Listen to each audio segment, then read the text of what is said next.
Viajar es algo más que moverse de un lugar a otro. Es disfrutar una suma de colores, sabores y sonidos que nos conecta con la riqueza de la vida. Vamos a explorar destinos lejanos y cercanos. Vamos a sumergirnos en la riqueza de sus culturas, la belleza de sus paisajes y la historia que los ha moldeado.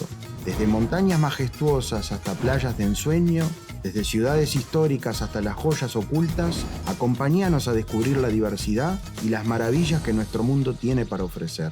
Mi nombre es Gonzalo Moreira y te invito a esta serie de viajes por los lugares más fascinantes de nuestro planeta. Prepara tu pasaporte y sumate a nosotros en esta aventura que te inspirará a empacar tus maletas y explorar nuevos horizontes. Bienvenido. Hoy los quiero llevar a conocer un destino mágico como Egipto, un clásico de los viajes de todos los tiempos. Cuando uno se plantea un viaje a esta región del mundo que es el norte de África, pero que a su vez también forma parte de lo que conocemos como Medio Oriente, es un lugar de traspaso de civilizaciones, pero en particular es la cuna de una de las civilizaciones más importantes de nuestro planeta. Y para muchos estudiosos e historiadores es la cuna de la civilización occidental, que luego mediante griegos y romanos se va desarrollando hasta nuestros días. Egipto es un destino que no se conoce de hace poco. El turismo lo viene visitando desde el siglo XIX. ¿Por qué? En el siglo XIX nace lo que conocemos como la egiptología. Y ese es uno de los motivos por el cual a partir del siglo XIX, sobre todo desde Europa, desde el Reino Unido, desde Francia, desde Alemania y otros países, comienzan no solamente a visitar Egipto, sino a navegar por su principal río, que es el Nilo. La geografía de Egipto es fácil de describirla, porque es el río Nilo desde lo que viene desde el sur, en su frontera con Sudán, hasta la desembocadura en el puerto de Alejandría, en el delta del río Nilo sobre el mar Mediterráneo. El resto del territorio es desierto, pertenece al gran desierto del Sahara, pero a su vez tiene un enclave muy importante que es la península del Sinaí, donde hace frontera con Israel, con Gaza, con Arabia Saudita y forma con el Mar Rojo, el Golfo de Aqaba, también uno de los lugares más importantes, por ejemplo, para lo que es playa y destino de ocio. Nuestra propuesta incluye una doble estadía en el Cairo y a su vez doble crucero. ¿Cómo doble estadía? Bueno, el Cairo es la capital de Egipto. Es una ciudad muy populosa, ya supera los más de 20 millones de habitantes. Y está sobre el río Nilo y se fue desarrollando sobre todo en el siglo XX y ni que hablar ahora en el siglo XXI. Incluso las nuevas autoridades están pensando en realizar una nueva capital que va a estar al norte del Cairo para un poco tratar de sacar gente hacia otros lugares. Pero sin duda lo que uno va a ver a Egipto es su gran monumentalidad. Y es lo que lo diferencia de otros destinos del propio Mediterráneo, como en Europa u otros lugares, donde te dicen acá hubo, acá había, pero no te dicen como en Egipto, acá lo tenés. Y esto es muy importante tener en cuenta. Desde que a fines del siglo XVIII a Napoleón se le ocurrió venir a Egipto para conquistarlo, pero trajo en un barco muy importante cientos de científicos a tratar de descifrar y descubrir uno de los misterios más grandes de la civilización, que era precisamente la época de los grandes faraones. En ese momento, 1799-98, vino Napoleón, vinieron los franceses y descubrieron después de un tiempo una famosa piedra que se llama la piedra Rosetta. Esa piedra Rosetta fue descifrada por un francés que se llamó Jean-François Champollion a mitad del siglo XIX y se considera que en ese momento comienza la era de la egiptología. ¿Qué es lo que pasó? Todos los jeroglíficos de los grandes monumentos que se iban descubriendo, que se iban excavando, que se iba sacando la arena, comenzaron a darnos señales, a contarnos sobre matemáticas, sobre astronomía, sobre astrología. Y ahí vino una fascinación por Egipto y es el nacimiento de la egiptología. Cuando uno organiza un viaje por Egipto, tiene 3 etapas históricas que va a ir descubriendo de a poco. La primera, el Egipto antiguo, la época del Imperio Antiguo, aproximadamente unos 3000 años antes de Cristo, donde lo que tenemos es la antigua necrópolis de esa historia, que es las pirámides de Giza, Keops, Kefren y Miquerinos. Estas tres pirámides de estos tres grandes faraones fueron del Imperio Antiguo. De la ciudad no queda nada, queda esta parte. Además se le agrega la Esfinge. Después de eso, vamos a la segunda gran etapa de la historia de Egipto y quizás la más famosa, la más fructífera en todos los sentidos, que fue la época donde trasladaron la capital a la antigua Tebas, lo que hoy conocemos como Luxor. Esa capital, la antigua Tebas, dominó no solamente el norte de África, sino también todo Medio Oriente. Hay una famosa batalla que le ganan a los hititas, los primeros habitantes de la meseta de Anatolio, muchos siglos antes de que los turcos vinieran hacia Asia Menor. En ese momento entonces Ramsés II, el gran faraón de todos los tiempos, desarrolla Egipto y a su vez desarrolla la gran capital. Y eso es lo que nosotros vamos a ver al inicio de nuestro crucero por el Nilo, cuando vemos los templos de Luxor y Karnak y por otro lado la gran necrópolis, donde está el Valle de los Reyes. La tercera etapa es la que conocemos cuando ya Egipto cae en manos de Alejandro Magno, siglo III y siglo IV a.C. El tema es que cuando muere Alejandro Magno, se desintegra el imperio que él había creado y sus antiguos generales toman el poder en cada región. Así es que nace la era ptolomeica. Es la era que va desde el siglo III a.C. hasta que cae con los romanos en el siglo I después de Cristo. Incluso conocemos a la última ptolomeica, Cleopatra. Además de conocer Ptolomeo, porque era el nombre del general. Ahí vamos a ver templos que van a estar discurriendo por el río Nilo en uno de nuestros cruceros. El itinerario que nosotros armamos comentaba anteriormente que tiene una doble estadía en el Cairo. ¿Por qué? Porque primero nos alojamos cerca de lo que son las pirámides o en el centro del Cairo. Visitamos Giza, visitamos la antigua capital del Imperio Antiguo que se llamaba Memphis, donde está la pirámide escalonada de Saqqara, digamos la primera. Cuando muchas veces uno escucha comentarios que las pirámides, que lo hicieron los extraterrestres, que no sé qué historia, tomen en cuenta que antes de llegar a la perfección de las tres pirámides que son famosas y que son una de las 7 maravillas antiguas de la humanidad, se hicieron decenas de pirámides que no salieron bien, que están torcidas, que tienen la punta mocha, que están mal. Eso uno lo va aprendiendo en el Cairo. El Cairo también tiene la parte musulmán, tiene la parte del Cairo copto y la parte del Cairo judío. Miren qué interesante todo lo que les estoy contando. En cuanto al Cairo judío, hay sinagogas, hay un cementerio judío, hay un barrio también que está pegado a los coptos. ¿Qué son los coptos? Son los cristianos. De los primeros países, de los primeros lugares cristianos de nuestro planeta es la actual Egipto. Desde ahí se fue para poblar, entre otras cosas, Etiopía y para evangelizar a Etiopía, y por eso Etiopía es un país cristiano. En el caso del barrio musulmán ya nos tenemos que remontar en el tiempo. Debemos recordar que el profeta Mahoma vive por el siglo VII, siglo VI después de Cristo, y rápidamente se expande la religión y en poco tiempo llegan al norte de África, y hoy en día es la religión principal. Ahí tenemos la mezquita de Mohamed Ali, que es toda hecha en alabastro. Tenemos el bazar Khan el Khalili, uno de los bazares más antiguos de Medio Oriente, que también es muy lindo. Y todo lo que es el museo del Cairo, donde hoy en día está el nuevo museo del Cairo y donde también está el museo de las momias. En este museo se encuentran los tesoros que Carter en 1922 descubrió en la tumba de Tutankamón. Tutankamón. ¿Por qué fue un faraón tan importante? Bueno, porque en realidad no lo fue. Se descubrió la tumba debido a que Tutankamón era un 0 a la izquierda, para hacerlo bien clarito. Tutankamón no fue importante. Lo que pasa que Tutankamón fue un antes y un después, porque fue una época ya en el Imperio Nuevo, estamos hablando del 1500, del 1400 a.C., en el cual Tutankamón fue el hijo de un disruptor, de aquel que quería cambiar la religión.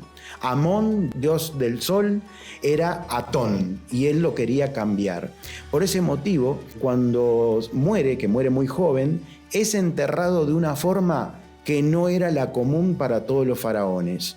Como las grandes pirámides de Cairo habían sido ultrajadas, robadas, saqueadas durante muchos siglos, los emperadores del Imperio Nuevo, Ramsés II, entre otros, decidieron crear como unos montículos, como unas montañas artificiales, y ahí enterrar a cada uno de los faraones.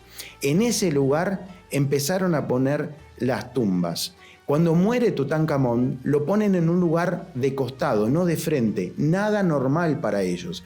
Cuando también se saquearon, se robaron siglos después las tumbas de los faraones, no se hizo eso con Tutankamón. Y en 1922, Carter, insistiendo en seguir trabajando en los lugares donde ya se había removido tierra, descubre los tesoros de este faraón que no era importante y a pesar de eso hoy llena 4 salas del Museo de Egipcio con cosas absolutamente faraónicas y fabulosas. Nosotros después de hacer el Cairo lo que hacemos es volar a Luxor. Como es un lugar que tiene mucho para ver, lo que hacemos es alojarnos en un hotel frente al río Nilo para poder descubrir los 2 grandes templos de esa época que eran Luxor y Karnak, y al otro día tranquilamente todo lo que es el Valle de los Reyes y de las Reinas, que es la necrópolis de la antigua Tebas. Esto es importante tener en cuenta. El río Nilo, de un lado entonces la ciudad, del otro lado la necrópolis, algo común en la mayor parte de los países de Medio Oriente y de casi todo el continente asiático, al igual que el de africano en este caso, es que hacían eso, la división entre un lugar y el otro. Lo que es Luxor y Karnak son alucinantes. Recordemos que uno de los obeliscos de Luxor fue el que los franceses se llevaron prestado y está hoy en día iniciando la famosa avenida Champs-Élysées en París. El otro se encuentra ahí directamente. Luego había una avenida muy linda que la unía con los templos de Karnak. Para que tenga una idea de las dimensiones de lo que estamos hablando, el templo de Karnak es más grande que la dimensión del Vaticano, que la ciudad del Vaticano. Es impresionante. Las columnas, todo lo que son los capiteles que se usaban en aquel entonces, los obeliscos, bueno, todo eso lo vamos a ver durante esa estadía. En el otro lado tenemos el Valle de las Reinas, Hatshepsut, la famosa faraona, que además se pintaba su rostro de negro para simular una barba, para que el pueblo no supiera que en realidad era mujer. Entonces, ahí tenemos esos, los colosos de Memnón, y vamos a ver las tumbas espectaculares de los grandes faraones que se fueron descubriendo durante muchos siglos. Luego nos embarcamos en el crucero, comenzamos a navegar. Una de las cosas y de las bondades de un crucero por río es que uno, a diferencia de un crucero de mar, va disfrutando de las vistas a ambas márgenes del río. Y en este caso es muy particular porque tenemos una franja pequeña verde donde hay gente viviendo, donde hay mezquitas, donde hay madrazas, donde hay pueblos, y enseguida ya viene el desierto o las montañas rocosas. Esas son las características de la navegación. Al navegar río arriba, primero se llega al templo de Edfu y luego Komombo. Estos templos son muy interesantes porque ya son de la era ptolomeica. Recordemos que estoy hablando de la era que fue Egipto conquistado por Alejandro Magno. Entonces, muy interesante y muy inteligente por parte de los macedonios y de los griegos es realizar un sincretismo entre las religiones de los griegos, de los macedonios y de los egipcios, cosa de no cambiarle a la población local del día a la noche completamente su religión. Entonces ya vemos en la arquitectura y en los lugares una mezcla entre ambas culturas. Posteriormente llegamos a Asuán, una de las ciudades más interesantes, más lindas que nos ofrece nuestro itinerario, sobre todo porque nos vamos a alojar en un hotel maravilloso, se llama el Old Cataract. ¿Por qué es tan famoso este hotel? Por varios motivos. Primero, en este hotel se han filmado películas, se han rodado series, pero lo más importante es lo que se ha escrito. Ahí fue donde Agatha Christie escribió Muerte en el Nilo, en el Hotel Old Cataract. Y en los salones principales de los restaurantes del lugar fue donde presenciaba Aga Khan y fue donde el director David Lean visitó a un actor egipcio que lo quería transformar en un actor internacional y le dio partícipe en una de las películas más famosas de la historia, que era Lawrence de Arabia, y el señor se llamaba Omar Sharif. Este lugar es maravilloso. Acá vamos a navegar en las falucas, las típicas embarcaciones de los egipcios. Vamos a ir al lomo de dromedarios y de camellos hacia un pueblo nubio. Los nubios, miren, es interesantísimo. La mayoría de ellos tienen tez bastante oscura y tienen unos ojos celestes muy pero muy profundos, con características únicas. No hablan el árabe. Los nubios vienen del centro de África. Hay nubios también en Sudán, hay nubios también en Etiopía. Por lo tanto, es interesante esta otra cultura que vamos a conocer. Pero sin duda, la joya de la corona en cuanto a los templos, más que Karnak, más que Luxor, más que las pirámides de Giza, es los templos de Abu Simbel. Y nosotros lo vamos a hacer de una forma muy particular. Vamos a ir navegando por el lago Nasser. ¿Qué es el lago Nasser? El lago que se formó a posteriori de que se creara la represa de Asuán, en su momento la represa más importante y más grande del mundo. ¿Y por qué fue tan importante? Porque para crear la represa, en esos momentos, de un punto de vista geopolítico, en plena Guerra Fría, fue cuando Egipto nacionaliza el canal de Suez, el canal que permite que los barcos puedan navegar entre el mar Mediterráneo y el Océano Índico sin tener que dar la vuelta a todo el continente africano. Por lo tanto, esa nacionalización y con ese dinero se termina construyendo la represa Asuán. Se crea un lago que se le pone en honor al presidente de ese momento, el lago Nasser, y se tiene que correr un montón de templos de la era del Imperio Medio para que puedan subsistir. Ahí es donde nosotros vamos a ver los increíbles templos de Abu Simbel, pero navegando en un crucero por el lago Nasser. No por el día, nada, sino navegando en un crucero. Vamos a llegar a lugares increíbles en el medio del desierto, donde no hay absolutamente más nada que ese templo, donde se conservan colores de frescos realizados en el 1500 y en el 1400 a.C., y están los colores vivos hasta el día de hoy. Y luego se va llegando. Miren, es tan bien como lo arman los cruceros que arman. Ponen música de The Vangelis y va llegando el barco hacia el templo. Ustedes van viendo lo que es las caras y los monumentos de lo que es Ramsés II y de su hermosa y famosa también esposa, que era Nefertari. Y ahí en ese momento se llega y luego se participa la noche de un espectáculo de luz y sonido que es realmente increíble en ese mismo lugar, en los templos de Abu Simbel. De esa manera, nosotros terminamos de lo que es nuestro itinerario por Egipto, haciendo el Cairo, haciendo el crucero por el río Nilo, el crucero por el lago Nasser, la estadía en Luxor y también la estadía en Asuán. Egipto es uno de los destinos más fascinantes del planeta, porque combina historia con monumentalidad y con muy buenos servicios. También les quiero contar de Jordania, un itinerario ideal para combinar con Egipto, por ejemplo. Jordania es mucho más que Petra, es uno de los países ubicados en la península arábiga, en Medio Oriente, y que cuenta con una historia muy particular. La ruta que va desde el norte al sur de Jordania es una ruta que fue utilizada durante muchos siglos, y eso fue dando lugar a que muchas civilizaciones cruzaran por estos lugares y hayan dejado su huella. Nosotros vamos a iniciar nuestro itinerario volando a Amán, su capital, pero que era la antigua Filadelfia. Tiene un gran anfiteatro, muchas cosas interesantes, pero lo que más quiero destacar es, a pocos 30 kilómetros al norte de Amán, se encuentra una de las ciudades de la época romana mejor conservadas que hay en el planeta. Todo lo que puedan imaginar, el Foro Romano, el Circo Máximo, templos de Artemisa, columnatas y capiteles espectaculares, anfiteatros de diferente calidad, con una acústica impresionante, sus grandes puertas. Una puerta va hacia Damasco, la otra hacia Jerusalén o la otra hacia Bagdad. o sea, uniendo los distintos puntos más importantes de las diferentes épocas, ya desde la época romana y posteriormente cuando ya empezó toda la época del profeta Mahoma y el desarrollo de las civilizaciones árabes. Más al sur vamos a continuar nuestro itinerario para llegar primero al Monte Nebo. El Monte Nebo es donde Moisés vio la tierra prometida. La leyenda cuenta que de ahí sacó su famoso bastón, hizo que saliera una serpiente que comiera las enfermedades y además un manantial de agua que dio agua y vida al pueblo judío previo a descubrir la tierra prometida y a llegar a la tierra prometida.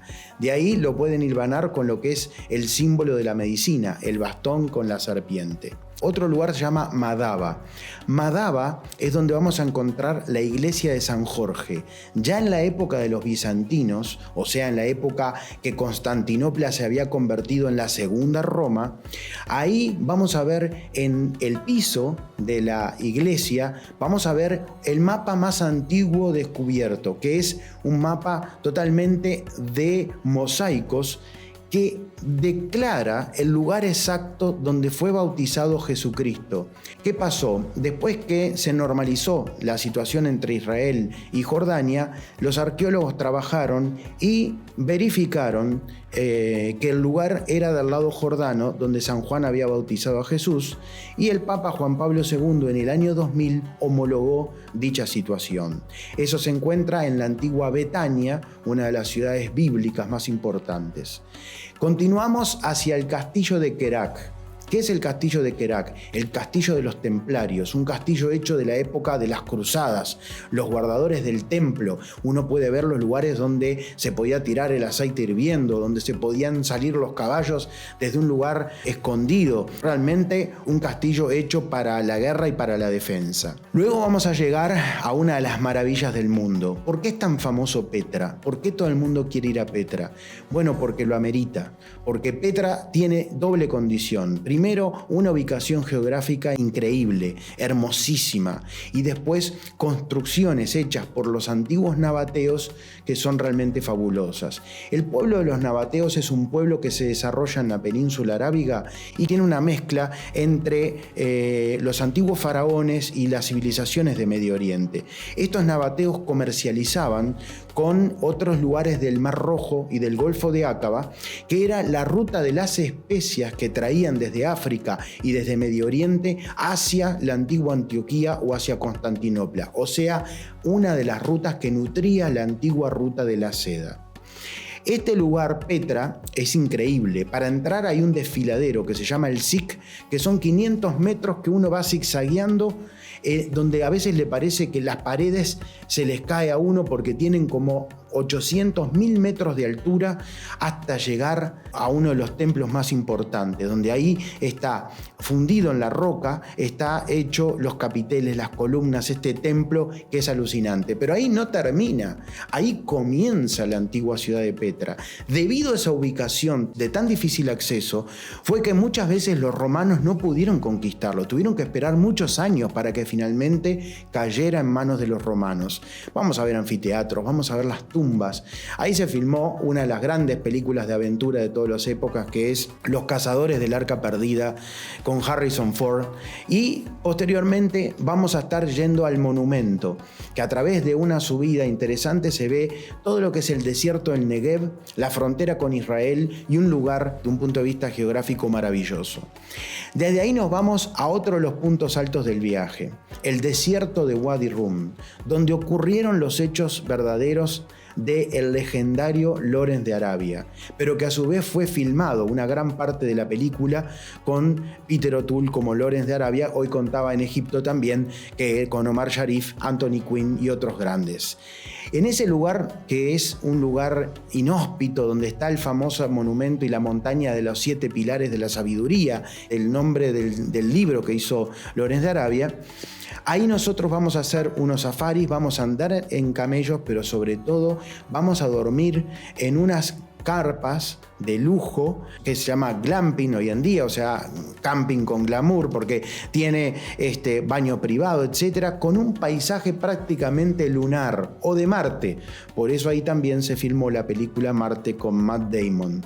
Así que esto es un lugar increíble, y para culminar nuestro viaje por Jordania vamos a tener la experiencia increíble. Vienen en la ruta y te van diciendo, vas a 100 metros sobre el nivel del mar, 50 metros sobre el nivel del mar. Estás al nivel del mar, pero lo más increíble es cuando empezás a bajar, y se baja hasta 420 metros bajo el nivel del mar para poder llegar al Mar Muerto, el mar más salado del planeta, donde nosotros vamos a alojarnos en un espectacular resort, donde vamos a tener la oportunidad de bañarnos en el Mar Muerto, de poder flotar sin hundirnos, de poder tomar un periódico y leerlo perfectamente mientras estamos bañándonos en el agua, y también, ¿por qué no?, de poder usufructuar ese barro que se va formando y que tiene propiedades medicinales tan pero tan importantes, tanto para la belleza como de otro tipo, que se utilizan en todas partes del mundo. Jordania es mucho más que Petra, ofrece una diversidad muy interesante. Al haber sido un paso de civilizaciones, fue formando lugares que hoy en día lo dan como un itinerario increíble. Jordania comienza y termina en Amán, y es ideal para combinar o con Egipto, o con los Emiratos Árabes, o con Israel, o con otros lugares de Medio Oriente. Para los que nos están escuchando, recuerden que pueden seguirnos en nuestro canal de YouTube con nuestros videos. Y en cualquier momento nos vamos a ver con alguna otra charla por el mundo.